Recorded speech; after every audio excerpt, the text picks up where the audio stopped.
भूमिका अभी से बनाना तैयार कर रहे हैं, ये रजवी साहब कह रहे हैं। दूसरी बात वो कह रहे हैं आप लोगों को मुसलमानों के वोट से सिर्फ मतलब है, उसके बाद मुसलमान क्या करते हैं, कहां जाते हैं, क्या होता है, उससे आप लोगों को फर्क नहीं पड़ता है।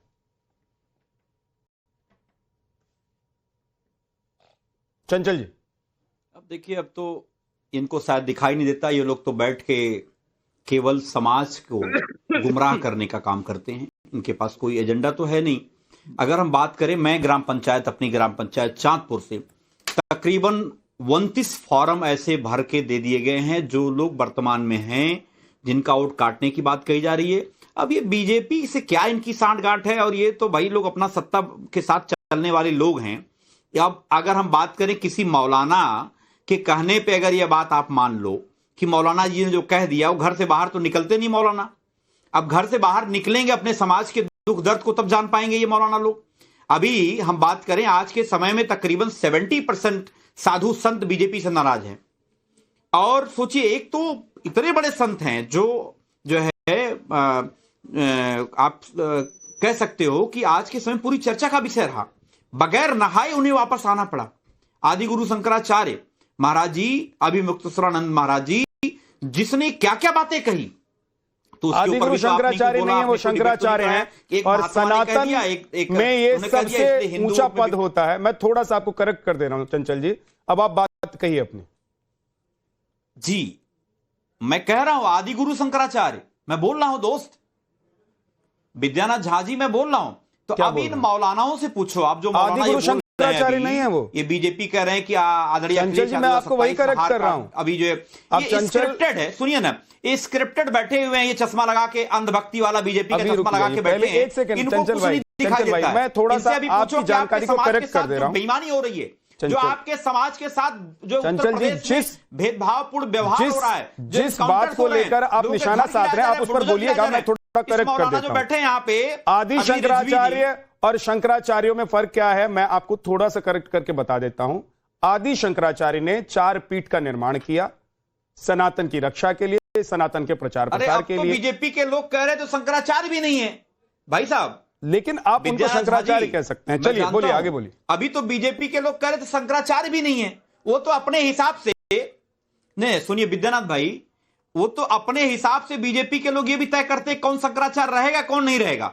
जब कोई अगर बुराई कर देता है सत्ता की, अगर सत्ता को आईना दिखाने का काम करता है, तो बीजेपी के लोग कहते हैं अपनी सर्टिफिकेट दिखाओ, खुद अपनी सर्टिफिकेट नहीं दिखाएंगे। आप शाहबुद्दीन रजवी जी को बीजेपी का नेता मानते हैं? आज पूरे दुनिया में हिंदुस्तान की थूथू कराने वाले, सुनिए ना, पूरे दुनिया में हिंदुस्तान की थूथू कराने वाले प्रधानमंत्री का नाम कौन है? आदरणीय प्रधानमंत्री मोदी जी। आप सोचो कि आज ट्रेड डील नहीं बल्कि ढील हुई है, उसमें किस तरीके से पूरी सरकार अपना जो है जमीर गिरवी रख दिया है।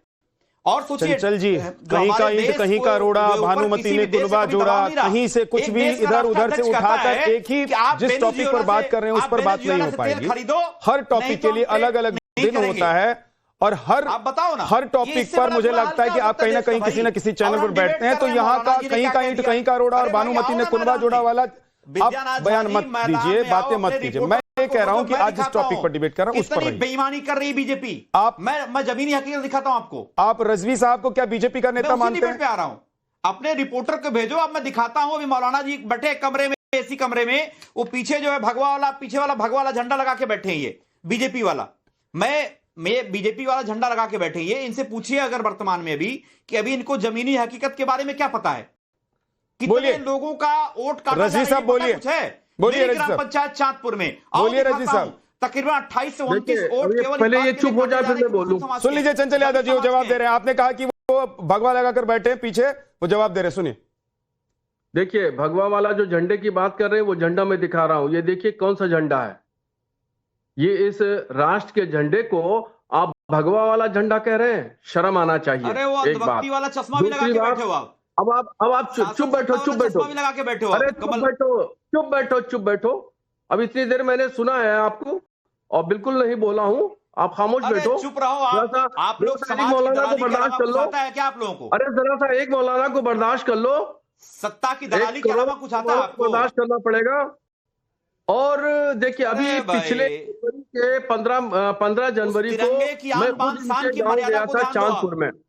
अरे चुप हो जाओ भाई, चुप हो जाओ। शान से जरा देखिए बीजेपी एंकर साहब, इनको चुप करिए। मैं बिल्कुल नहीं बोला हूँ, प्रधानमंत्री मैं इनको देश चुप नहीं करिए। बिकने दूंगा, मैं देश नहीं झुकने दूंगा। अरे आज देश को अरे किस तरीके से हमारे पहले वाले चंचल भाई, अब आपने सवाल उठाया है मौलाना साहब पर, सुन तो लीजिए उनको। इस परंपरा को तो कम से कम जिंदा रहने दीजिए, बाकी परंपराएं तो मरी रही हैं। होता है अब समाजवादी पार्टी के चंचल हो या वंचल हो, ये वंचल हो गए हैं चंचल के बजाय, और इन लोगों के पास में कोई जवाब नहीं है। इस जवाब न होने की वजह से ये कभी बीजेपी का, कभी कुछ, कभी कुछ, कभी उल जलूल बकवास बातें स्टार्ट करते हैं। जमीर गिरवी नहीं रखते। और सबसे बड़े बकवास की बात यह है कि राष्ट्र के झंडे को भगवा झंडा कह दिया इन्होंने। इनको माफी मांगना चाहिए पूरे राष्ट्र से। और दूसरी बात यह है कि अभी पिछली 15 जनवरी को मैं 15 जनवरी को इनके गांव चांदपुर में गया था और चांदपुर में जलसा करके आया हूं, तकरीर करके आया हूं। चांदपुर में मेरा मदरसा चलता है, मेरी खानका है चांदपुर में, ठीक है, और वहीं मैं इनको सबक सिखाने की ताकत रखता हूं।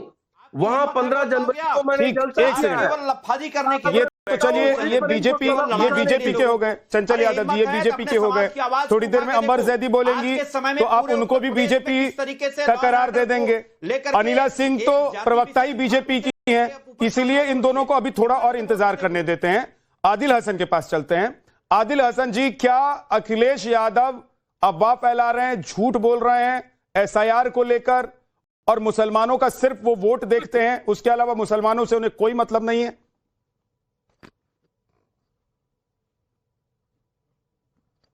देखिए, अखिलेश यादव क्या कर रहे हैं नहीं कर रहे हैं विद्या भाई, वो तो अलग बात है।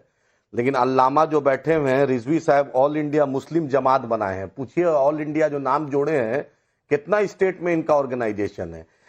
कुंभ पर बोलेंगे कि वफ की जमीन थी, समी क्रिकेट खेला बिना पूछे उस पर बोलेंगे, उसके बच्चे होली खेले उस पर बोलेंगे, सीए पर मोदी का सपोर्ट किया, सौगाते मोदी पर सपोर्ट किया, कलावा पर बोला, सिंदूर पे बोला, सलमान खान के घड़ी पे बोला। तो मौलाना को बोलिए, रिजवी साहब तो ये तो बरेली के हैं भी नहीं, इनको बोलिए कि जाके ऑफिशियल बीजेपी ज्वाइन कर ले। अनिला सिंह जी की क्या जरूरत है, बीजेपी का बैटिंग करें ना आराम से। जब भी बीजेपी को जरूरत पड़ती है तो खड़े हो जाते हैं, ये ऐसा खड़े होते हैं कि बीजेपी का सबसे बड़ा फास्ट बॉलर ये है। तो इनको बोलिए ऑफिशियल कर। इनको मुसलमानों के घर पे बुलडोजर नहीं दिखता है, इनको मदरसा पे बुलडोजर नहीं दिखता है। जब भी बीजेपी को, आज बोलिए विद्यानाथ जी, दरभंगा एम्स में एक ईंटा नहीं लगा है, कोई बोलने वाला नहीं। दरभंगा पोखड़ों का शहर था, कोई बोलने वाला नहीं है। बिहार में इथेनॉल फैक्ट्री 17 थी, बंद होने के कगार पे है, कोई बोलने वाला नहीं है। मुसलमानों पे सीए एनआरसी पर पोस्टर लगाया गया, कोई बोलने वाला नहीं है। अंकिता भंडारी के साथ इतनी ज्यादती हुई, कोई बोलने वाला नहीं है। बीजेपी का टॉप लीडरशिप का नाम आया तो उस पर बोलेंगे नहीं। इनको तो सरकारी है, बोलिए ऑफिशियल बीजेपी ज्वाइन कर ले। ये मुखौटा क्यों ओढ़े हुए हैं? पूरी दुनिया जानती है ये रिजवी साहब को कि क्या है। जब भी बीजेपी को जरूरत पड़ी है ये आदमी खड़ा रहा। इनको बोलिए ऑल इंडिया इनका कहां पे ऑर्गेनाइजेशन है, कहां पे जमात है। खानका को, ऑल इंडिया जमात को, इमाम को, मदरसा को बदनाम नहीं करे।